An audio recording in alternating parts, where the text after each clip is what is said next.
Qué alegría poder saludarte. Estamos una lección más para poder compartir en este programa de Biblia Fácil por la TV Nuevo Tiempo. Me alegra que puedas estar allí del otro lado junto a la familia.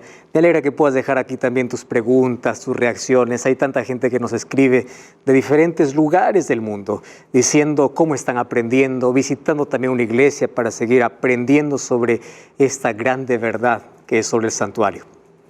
Así que bienvenido una vez más. Está comenzando Biblia Fácil en esta temporada especial. Ya te diste cuenta que aquí nosotros tenemos un escenario muy parecido a lo que Dios mandó construir a Moisés para hablar acerca del santuario. Bienvenido una vez más, nos alegra tener tu compañía y ya sabes que aquí también estamos con otros amigos que vienen de diferentes países para poder estudiar este fascinante tema. Y como ya es de costumbre, nosotros aquí tenemos un regalo para ti y yo quiero ofrecerte una vez más. Se trata del DVD Santuario, el Camino de Dios. Todo lo que tienes que hacer es enviarnos ahora mismo un mensaje a este número de WhatsApp, más 5512 98 100 14 60. En este momento hazlo, no esperes para mañana y acompáñanos en este estudio y vas a profundizar más tu conocimiento acerca de este fascinante tema. Tuve el privilegio de viajar hasta Israel para poder grabar este DVD y realmente es con mucho cariño donde grabamos estos temas que hablan sobre el plan de salvación a través del santuario. Muy bien, y como siempre estamos listos aquí para poder abrir la palabra de Dios. En el programa anterior ya hablamos que hay un santuario en el cielo, que es la morada de Dios, es el centro del gobierno de Dios. Sin embargo, ese santuario un día fue contaminado por un ser que fue creado perfecto. A partir de allí el santuario asume una nueva función, que es la función soteriológica, que significa que Dios está allí listo para salvarnos y Él está haciendo todo lo posible para nuestra salvación. Se convirtió en el centro de operaciones de salvación para el ser humano. Mientras Dios intenta salvar, el diablo intenta destruir. Es ahora de nuestra elección que depende a dónde queremos ir. O estar de parte de Satanás, donde Él nos va a destruir lentamente, o acercarnos al santuario celestial, donde está Cristo para salvarnos. Hoy vamos a hablar acerca del santuario terrenal. ¿Qué muebles tenía ese santuario? ¿Qué cosas se hacían en ese santuario? Y vamos a abrir nuestro corazón antes de poder abrir la palabra de Dios. Y nuestros amigos allí en casa también están listos para este estudio. Como ya fui mencionando, hoy hablaremos sobre el santuario terrenal. En la lección anterior aprendimos de que hay un santuario celestial, que es la morada de Dios. Muy bien, ¿cómo es que ese santuario se trasladó a la tierra? Vamos a colocarnos un poquito en el contexto para ver por qué fue hecho aquí en la tierra un santuario por orden de Dios que le dio a Moisés. ¿Recuerdan ustedes que en el santuario estaba un ángel perfecto? No uno, todos los ángeles perfectos. Pero uno de ellos, llamado por Isaías y Ezequiel, querubín protector, que era Lucifer, un día se rebeló. Querubín protector significaba que él estaba en el santuario ocupando una función especial, protegiendo ¿qué cosa? La ley de Dios. Satanás conoce que la ley de Dios es el centro de su gobierno. Y él atacó el carácter de Dios y atacó su ley. Vamos a ver en las próximas lecciones que Satanás odia la ley de Dios. Porque la ley habla sobre quién es Dios, sobre su carácter. Dios es amor y es justicia. ¿Y dónde se ve su amor y justicia? En su ley. Y hoy vamos a ver cómo después de que Él se rebeló en el cielo, por más oportunidades que tuvo para poder arrepentirse, no aceptó, un día hubo una batalla en el cielo. Apocalipsis capítulo 12, versículo 9 dice así: fue lanzado fuera el dragón, la serpiente antigua que se llama Diablo y Satanás, el cual engaña al mundo entero, fue arrojado a la tierra y sus ángeles fueron arrojados con él. La tercera parte de ángeles fue convencido por Satanás. Yo quiero que presten atención a ese detalle. Si ángeles fueron convencidos por Satanás, imagínense la estrategia que él usa para que el ser humano pueda aceptar su propuesta. Si ángeles del cielo fueron convencidos por él, ¿cómo hoy la humanidad se deja convencer de una manera tan sencilla? Claro, porque ya vivimos en una humanidad caída, ya heredamos o ya tenemos una naturaleza pecaminosa. Para él es mucho más sencillo, pero no estamos solos en este conflicto. Por eso necesitamos de la ayuda de Cristo. ¿Y dónde vamos a pedir ayuda? En el santuario, porque es allí donde está Cristo. Ahora, Satanás fue lanzado. Y ahí viene la pregunta, ¿verdad? ¿Por qué Dios no lo destruyó? No sé si ustedes se preguntaron alguna vez. Nos hubiésemos evitado todo este problema. Se rebeló, Dios dice, ¿sabes qué? Este rebelde va a ser destruido. Si Dios hubiese destruido, probablemente no habría pecado hoy, no habría sufrimiento, no habría muerte. Esa es una de las preguntas, de los cuestionamientos que muchos ya se hacen. ¿Por qué Dios nos destruyó? Recordemos que Dios creó el universo y el universo no es este planeta. Nosotros somos parte de ese universo. Cuando ustedes ven allí en imágenes qué parte nosotros ocupamos en el universo, realmente es una insignificancia. Ahora, cuando Dios crea el universo, Dios crea seres también en otros planetas que nosotros no conocemos, no sabemos dónde están ellos. La ciencia ha descubierto que hay planetas sin vida, etc. Eso es todo lo que el ser humano descubrió. Pero en el universo hay otros seres creados. Y en el cielo, Dios al crear a todos los ángeles, los creó libres, por supuesto. ¿Qué hubiese pasado si cuando Lucifer se rebeló, Dios hubiera matado a Lucifer? ¿Saben qué cosa hubiese pasado? Se hubiese quebrado la armonía en el universo. A la verdad, con la entrada del pecado ya se quebró la armonía. Pero ¿qué cosa estaba en juego? El carácter de Dios. ¿Cuál es el carácter de Dios? Dios es amor. Dios es justicia. Ahora, vamos entonces a pensar en lo siguiente. Si Dios hubiese eliminado a Satanás cuando él pecó, hubiese quedado por toda la eternidad la duda. Probablemente él tenga la razón. ¿Por qué Dios lo mató? Seguramente tiene la razón. Imagínate que tú estás un día en un lugar y viene alguien acusándote, diciéndote, tú eres un ladrón, tú eres un mentiroso, tú eres esto, tú eres el otro. Tú tienes poder y dices, yo le voy a matar. Y cuando tú lo mandas a matar, queda la duda, ¿por qué lo mató? Ah, seguramente tenía razón. Entonces, ¿qué cosa hizo Dios? En su omnisciencia tomó la decisión más sabia. Dejar que el mal pueda revelarse por sí solo y que el tiempo pueda decir quién es el verdadero carácter de Dios y cuál es el verdadero carácter de Satanás. Todo el universo estaba a la expectativa cuando surgió la rebelión. Y es por eso que hoy quedó ante los ojos del universo el amor y la justicia de Dios y el verdadero carácter de Satanás. Demandaba un poco de tiempo todo eso. Y entonces, ¿cómo continúa la historia? Aquí Dios había creado el mundo. Génesis 1:31 dice que todo lo que había hecho era bueno en gran manera, era perfecto. Este era un nidito de amor, así como los padres hacen una cunita, un cuartito para la llegada del bebé. Cristo creó el mundo, Dios creó el mundo. Lo creó con todas las condiciones para que el ser humano pueda vivir bien y que pueda vivir eternamente feliz. Por eso es que el ser humano, ¿cuándo fue creado? En el sexto día. Después de que Dios creó todas las condiciones necesarias y era todo perfecto. Perfecto, era bueno. Dios mismo hace su evaluación. Él para mirar y dice, es bueno. Fue el mismo Dios quien hace la evaluación de su creación. Muy bien, solo que esa felicidad eterna tenía que pasar por una prueba. Y esa prueba tendría tres características. Era una prueba de amor, una prueba de fe y una prueba de obediencia. Esas tres palabras están ligadas, están unidas. Obediencia, fe y amor. No lo podemos separar.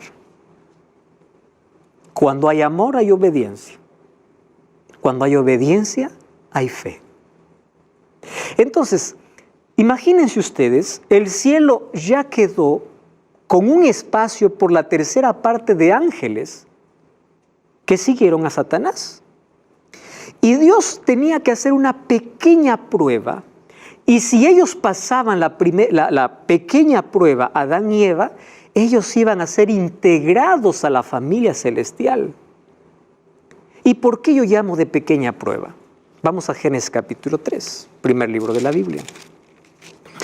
Dice que Dios le dice a Adán y Eva, versículo allí en el capítulo 3, Dios le había dicho a Adán y Eva que ellos no coman de un árbol. ¿Por qué yo llamo de pequeña prueba? Presten atención aquí. Difícil prueba hubiese sido que Dios hubiese dicho lo siguiente: coman solo de un árbol y miren de los otros. Es difícil. Imagínate todos los días comer de uno. Pero es fácil porque Dios le dice, de todo podrás comer, menos uno. Y ellos eran creados seres perfectos, fueron creados perfectos.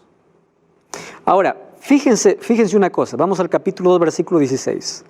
Mandó Jehová Dios al hombre diciendo, de todo árbol del huerto podrás comer, de todo árbol. Versículo 17 del capítulo 2. Mas del árbol de la ciencia del bien y del mal no comerás, porque el día que de él comieres, ciertamente morirás. Simple, era la prueba, pasaban esa prueba y ellos pasarían a integrar a la familia celestial. ¡Qué honra! ¡Qué privilegio! Pero allí ustedes saben la historia. Aparece Satanás. Luis, ¿tienes una pregunta? Sí, le pregunto, ¿cuánto tiempo, digamos, sería esa prueba que usted habló o no se sabe, digamos? No tenemos idea de cuánto tiempo estuvieron Adán y Eva en el jardín antes de la entrada del pecado. El asunto es que si Dios colocó esa prueba de lealtad, fe y obediencia, probablemente no sería eterna. Recuerda que ellos estaban creados para obedecer a Dios. Ellos no tenían la tendencia que hoy tenemos de desobediencia. Entonces, si la prueba hubiese continuado allí, ellos tendrían el placer de amar a Dios, de servir a Dios y de ser fieles a Dios.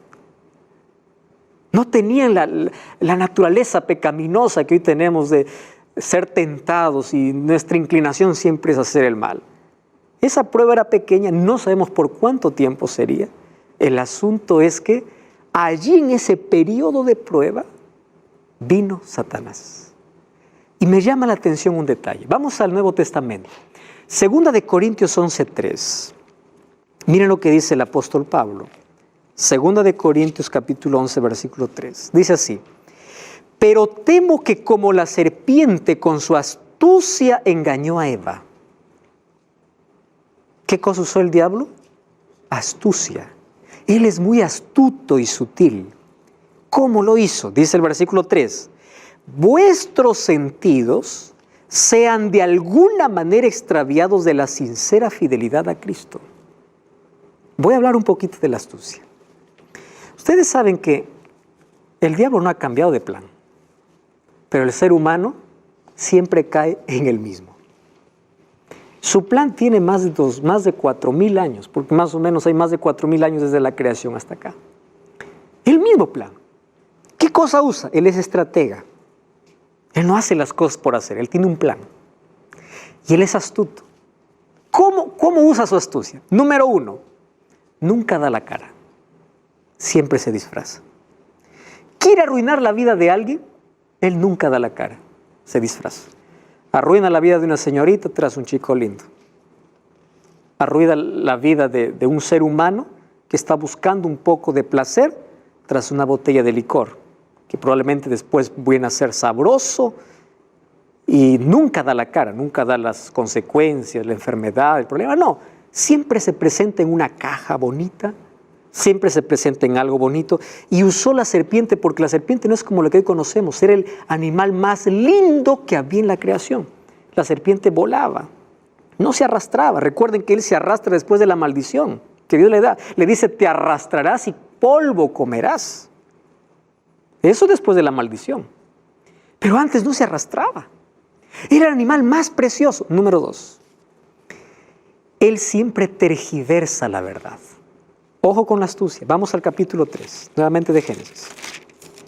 Miren lo que dice versículo 1.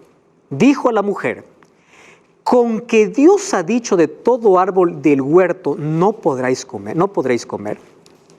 Usa la verdad, pero ¿qué cosa hace? Lo cambia.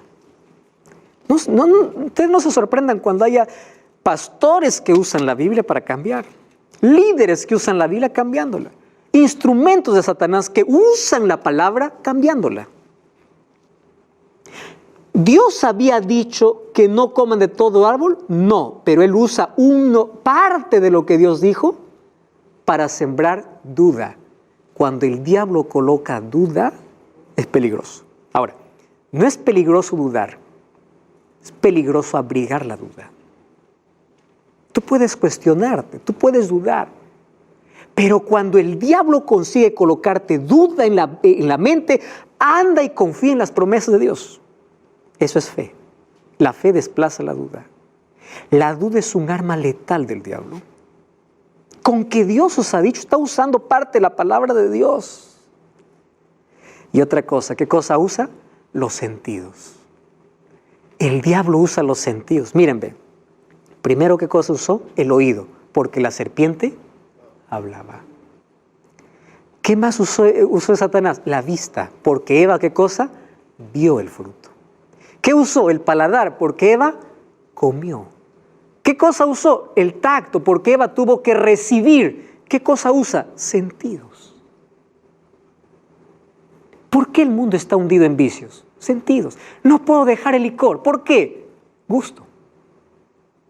No puedo dejar la droga. ¿Por qué? Sentidos. Caigo siempre en pecado. ¿Qué? Vista. No me puedo controlar. Sentidos. El diablo quiere tomar posesión de los sentidos. ¿Cómo entra la mente? Por nuestros sentidos. ¿Qué escucho? ¿Qué veo? Eso es lo que voy a hacer. Eso es lo que voy a hablar. Es una estrategia diabólica. ¿Y qué cosa hizo entonces Satanás? Él usó su astucia. Y ojo, él hizo hasta un milagro. ¿Cuándo has visto que una serpiente habla? No crean todos los milagros, porque no todo milagro viene de Dios. La serpiente habló y eso no significa que ese milagro venía de Dios. Tú puedes ver tantos milagros en la vida y no puedes decir que ese milagro es de Dios. El diablo también puede hacer milagros para convencerte de sus mentiras. Cristian. Sí, mi curiosidad es lo siguiente. Adán y Eva cayeron a la astucia del Satanás y a la prueba que Dios le dio, ¿verdad? Para obedecer. Ahora mi pregunta y mi curiosidad es lo siguiente. ¿Cómo el diablo o el ángel cayó del cielo? ¿Cuál fue su prueba? ¿O cuál fue su... Satanás no tuvo ninguna prueba. Él se reveló por propia elección. En el cielo el ambiente era de adoración y de servicio por amor. Pero un día, cuando vamos a Isaías capítulo 14, dice que él dijo en su corazón, subiré al trono, y él quería ser adorado. Y él entonces empezó a diseminar entre los ángeles diciendo, Dios es injusto, solamente él es adorado. ¿Por qué solamente él? Y puso en él mismo, desvirtuó la ley de Dios. Entonces ellos no tenían una prueba específica porque todos estaban allí diseñados, estaban dispuestos a obedecer. Por eso es que la entrada del pecado es ilógica e irracional. Es más, hasta incomprensible. Es un misterio que en el cielo se resolverá. Otra pregunta. Cuando Dios le da prueba a Adán y Eva, todo bien, pero Dios permitió que Satanás le indujera a que... Ahí está el poder de la elección. ¿Cómo es que tú vas a tener poder de elección si no tienes dos opciones? Si tienes una sola opción, tú no tienes poder para elegir. Pero si tienes dos, tú sí eliges. Entonces, esta prueba que es colocada para Adán y Eva, tenían las opciones, pero aquí había un asunto interesante. Dios ya los había advertido. Entonces, amigos, así fue como cayeron nuestros primeros padres. Y ahí aparecieron los dos primeros sentimientos a la entrada del pecado. Vamos a Génesis 3. Dice que Adán se escondió porque tuvieron miedo. Aparece el sentimiento de vergüenza y de miedo. ¿Por qué? Porque estaban desnudos. ¿Qué cosa perdieron? La ropa divina. Ellos estaban vestidos con un manto de justicia, con la gloria de Dios. No era una ropa como la que hoy usamos.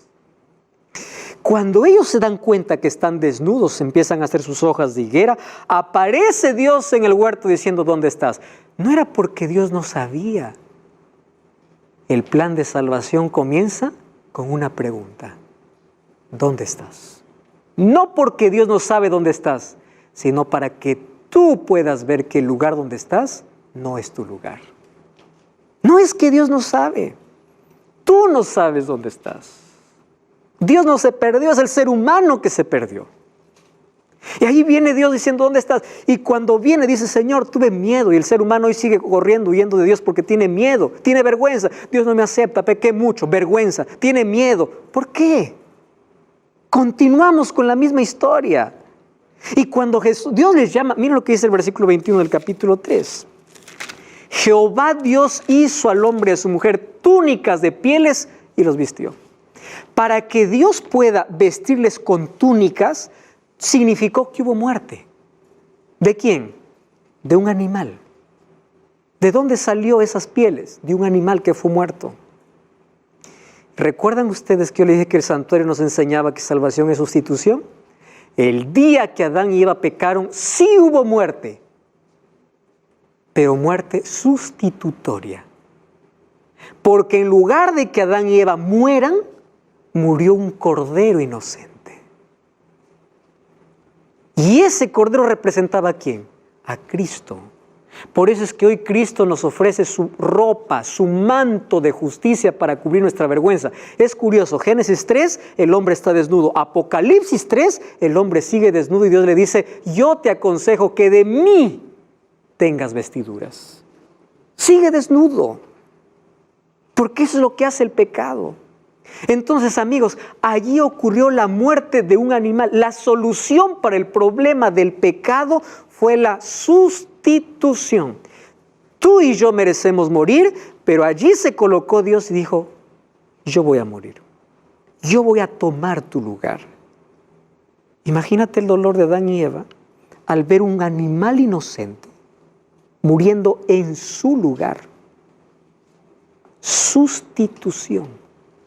Y a partir de allí comienza un camino de sangre. Mas eso era un plan que Dios ya había establecido en la eternidad.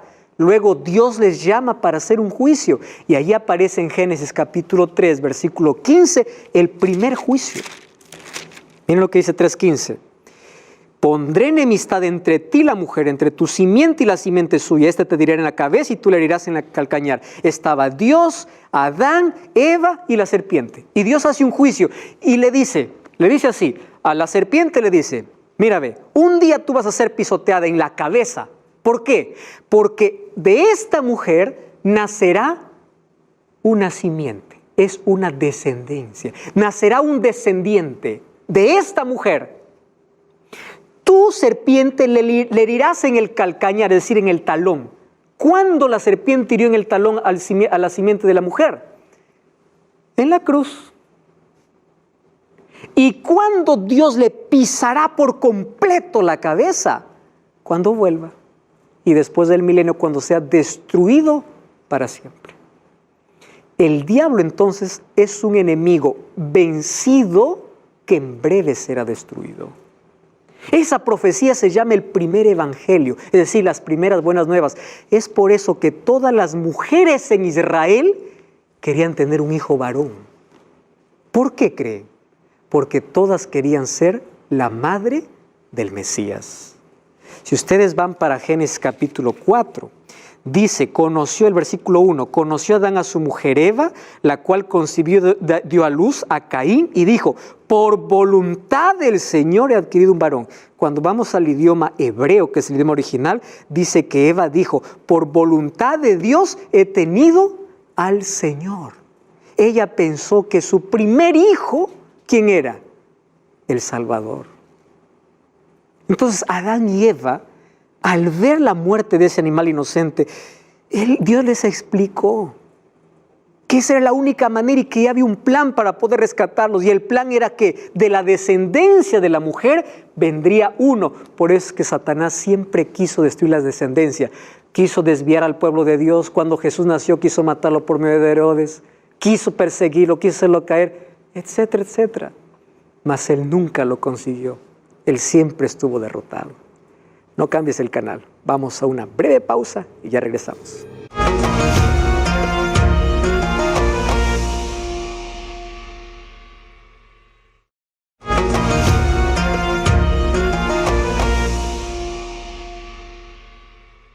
Y estamos de regreso, esto es Biblia Fácil y yo aquí en mi mano tengo un regalo que hoy puede estar en tus manos. Se trata del DVD Santuario, el Camino de Dios, porque ese es el título incluso de esta temporada, El Camino de Dios. Todo lo que tienes que hacer para solicitarlo es enviarnos un WhatsApp ahora mismo al +5512 9810 1460. Vas a profundizar mucho más tus conocimientos sobre el santuario y te recuerdo que este DVD lo grabamos en Tierra Santa, allá en Israel, en diferentes lugares. Acá tenemos imágenes del Mar Muerto, de un santuario que hoy está como una réplica en el desierto, en el valle de Timnat. Extraordinario. Tú puedes solicitarlo ahora mismo y te recuerdo que es totalmente gratis. ¿Está bien? Muy bien, estamos hablando hoy en nuestro tema sobre el santuario terrenal. ¿Cómo es que comenzó toda esa historia hasta que el santuario terrenal fue levantado aquí en la tierra? Entonces, podemos decir que el primer santuario en la tierra fue el jardín del Edén, porque Dios estaba morando con sus hijos.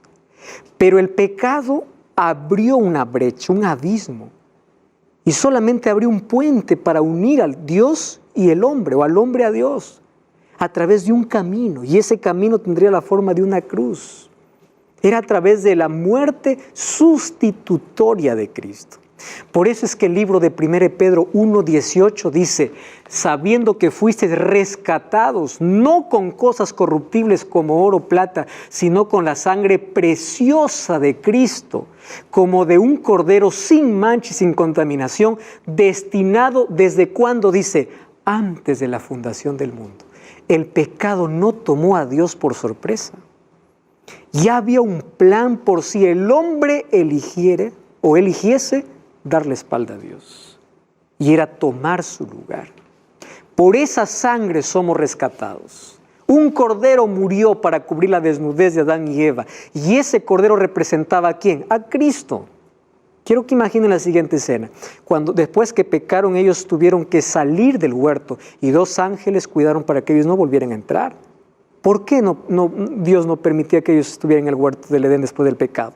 Porque en el huerto estaba el árbol de la vida. Si ellos comían del árbol de la vida, ellos serían pecadores eternos. Entonces era mejor restringir.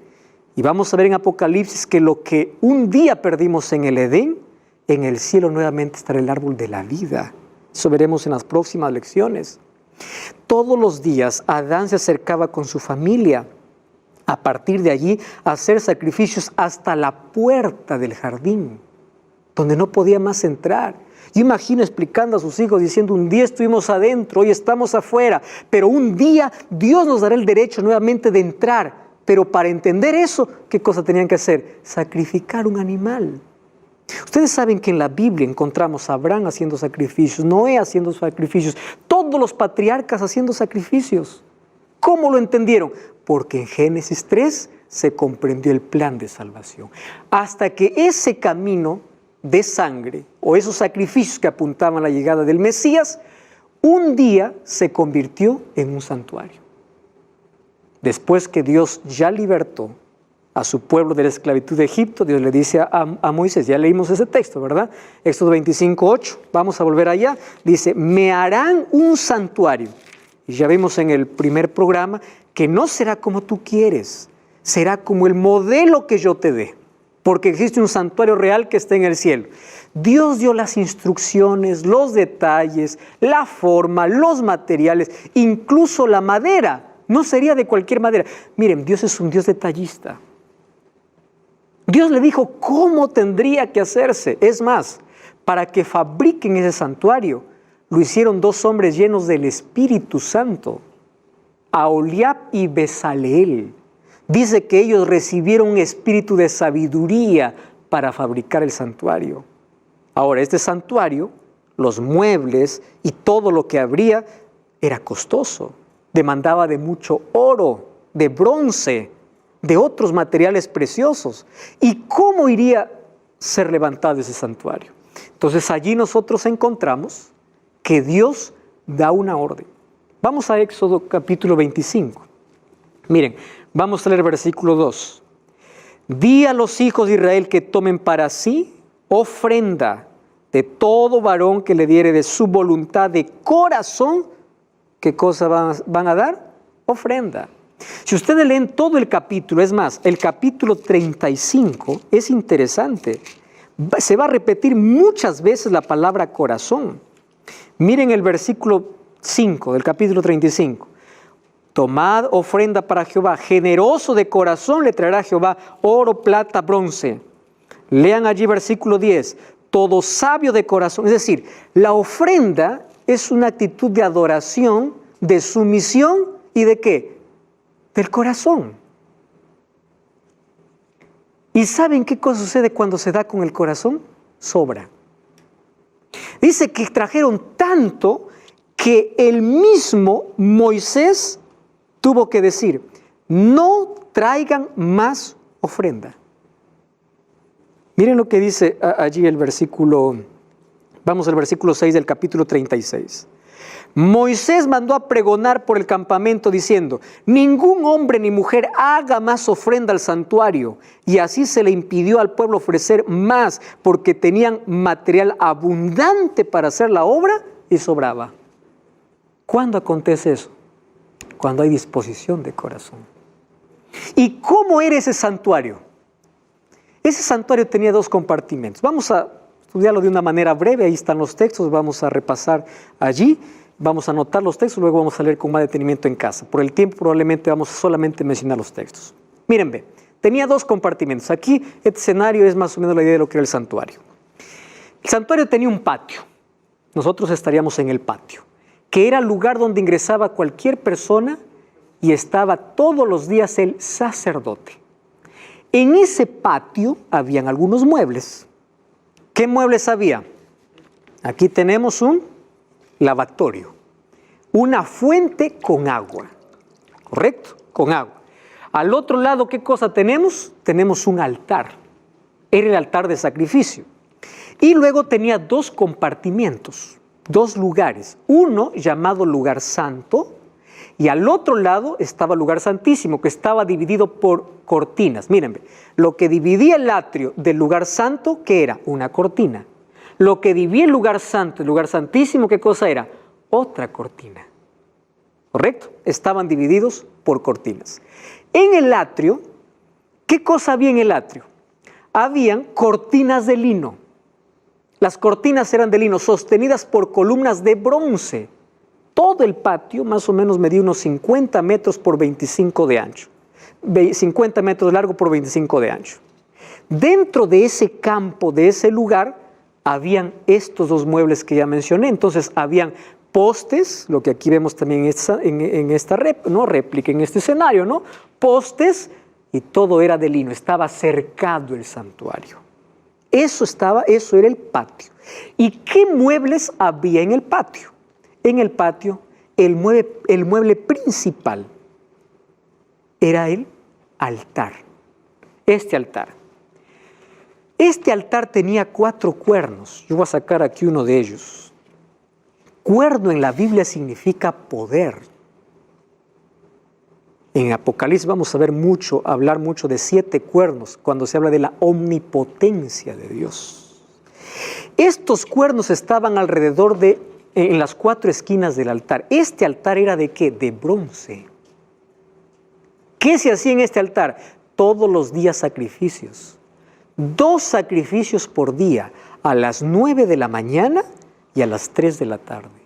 El sacerdote colocaba aquí un cordero y lo quemaba. Pero también en este altar venía alguien que había ofendido pecado contra Dios trayendo un cordero. Y él tenía que degollar el cordero, el mismo pecador. El sacerdote tomaba la sangre del cordero, lo asperjaba sobre los cuernos de este altar y con un poco de sangre algunas veces entraba ¿dónde? Hasta la cortina que dividía el lugar santo, el lugar santísimo, y así asperjaba. Esto significa que los pecados eran transferidos. Le voy a explicar la transferencia. Antes de que el pecador mate el cordero o la ofrenda, colocaba sus manos sobre la cabeza del animal.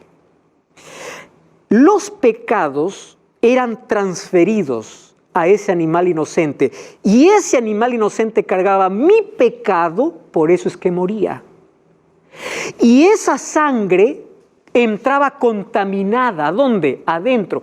Por eso es que adentro, en el lugar santísimo, luego vamos a estudiar que el santuario necesitaba ser purificado.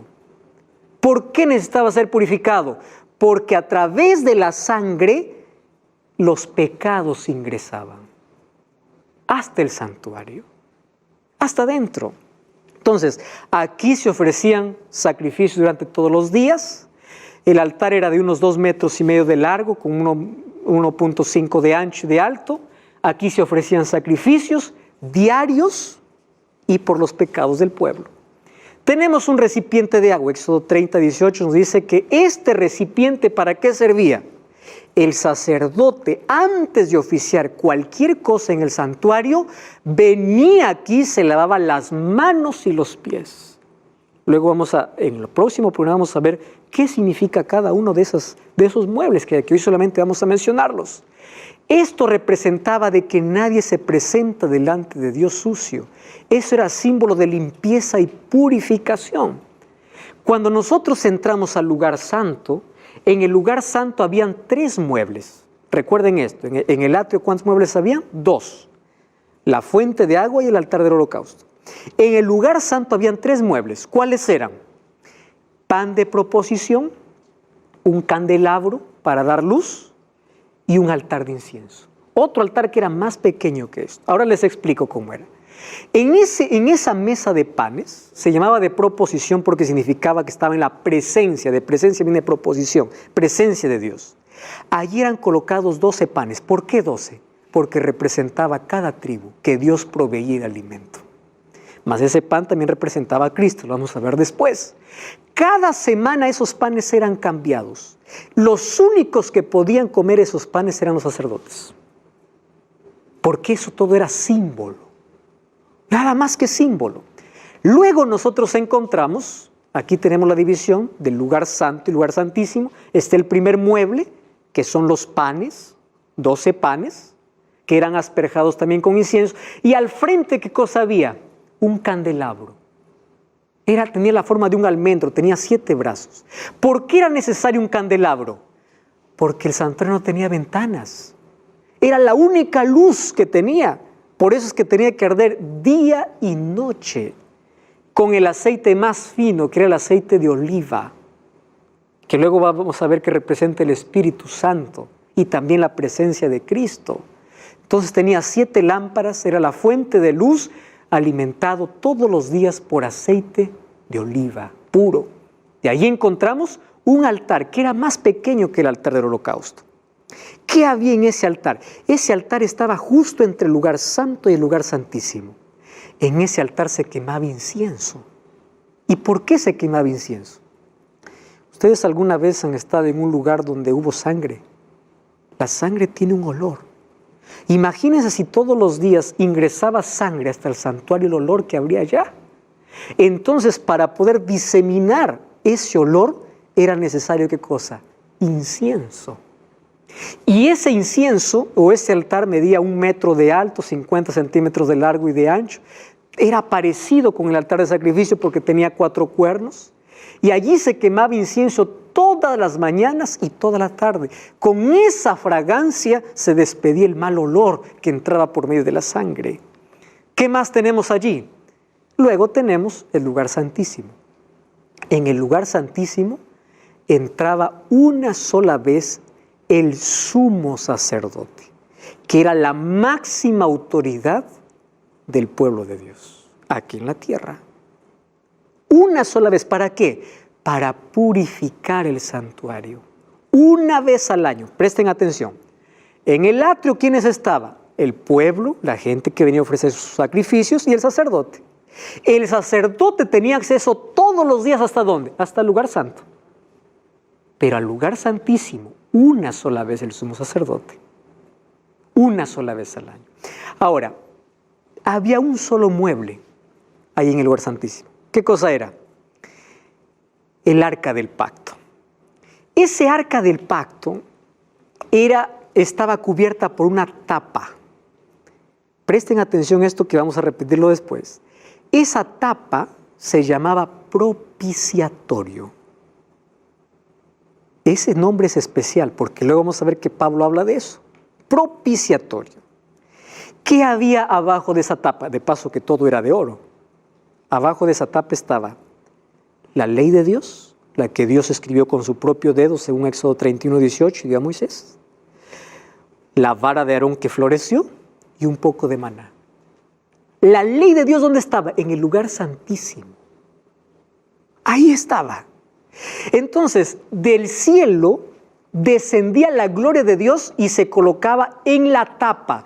El sumo sacerdote, cuando entraba para hablar con Dios y hacerse la purificación del santuario, hablaba con la presencia de Dios que estaba encima del propiciatorio, pero para entrar, el sumo sacerdote tenían que entrar purificados, sus pecados habían tenido que ser perdonados, porque si no, moría en la presencia de Dios.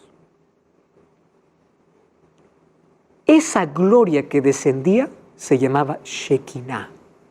Shekinah significa la gloria de Dios. Y ahí habían dos querubines, ¿recuerdan del ángel protector? Dos querubines encima de la tapa. Esa arca del pacto tenía la ley de Dios, tenía 1 metro de largo por 70 centímetros de ancho y alto, y allí se manifestaba, ¿qué cosa? La gloria de Dios. ¿Es dónde? En el lugar santísimo. Cuando vamos a Éxodo capítulo 40, vemos que la construcción del santuario demoró medio año, 6 meses. Y después de 6 meses, todo el pueblo se reunió para ver cómo Dios descendió para vivir con ellos. ¿Cómo descendió? A través de una nube de fuego. ¿Y saben qué decía el pueblo de Israel? Cuando esa nube de fuego, fue nube de fuego en la noche, y era una nube que los cubría del calor en el día. Cuando ese fuego que los calentaba en la noche se movía, el pueblo tenía que moverse. Cuando esa nube paraba, el pueblo paraba. Dios moraba con su pueblo, acampaba en medio de su pueblo. Y así recorrieron por mucho tiempo, durante todo ese desierto, Dios guiando a su